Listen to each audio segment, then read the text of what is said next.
C'est encore possible d'ajouter à la somme des régressions dont souffre notre pays un élément de plus, ce sujet de la crise énergétique qui trouverait largement sa place. Depuis quelques mois, nous assistons à une explosion sans précédent du prix de l'énergie qui fragilise notre économie et fait courir de graves risques à nos entreprises.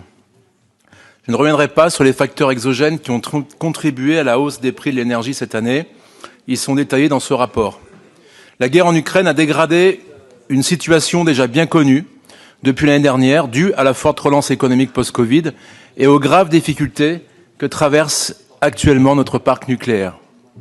Arrêtons-nous un instant sur le véritable sabotage que connaît notre filière nucléaire, notre région qui compte 4 centrales pour un total de 14 réacteurs, filière de l'excellence que le monde entier nous enviait, filière qui nous assurait une énergie finalement peu chère et totalement décarbonée et qui a été sacrifiée pour l'illusion de certaines énergies dites renouvelables.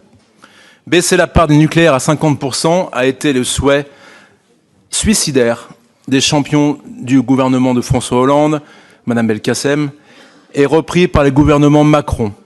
En poursuivant l'objectif, Jean Castex, il y a quelques mois, avait même annoncé un plan de 25 milliards pour les seules éoliennes, ce qui, selon les experts, équivaut directement à ouvrir sous 5 ans 20 centrales au gaz ou au charbon. Au plan régional, des centaines d'entreprises, des PME, que je le rappelle ici, créent l'emploi de proximité, sont étranglées et menacées de fermeture. De grandes entreprises renoncent à produire ou même renoncent pour certaines à boucler leurs investissements les plus importants.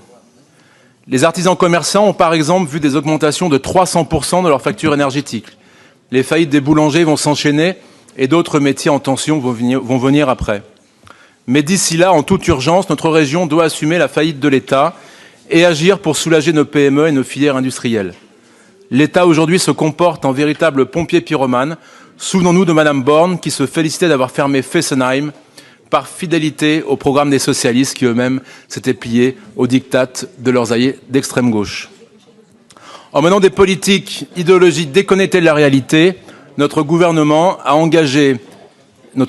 et son prédécesseur a engagé notre pays dans une voie dangereuse dont les premiers signes de régression se voient aujourd'hui avec nos PME et filières industrielles étranglées par le coût de l'énergie. En affaiblissant notre mix énergétique au profit de certaines énergies renouvelables, vous avez fait le jeu de l'Allemagne qui n'a jamais accepté notre leadership. En conclusion, notre souveraineté énergétique est en voie de disparition. Alors nous devons rompre immédiatement avec l'écolo-gauchisme et trouver l'occasion. Merci.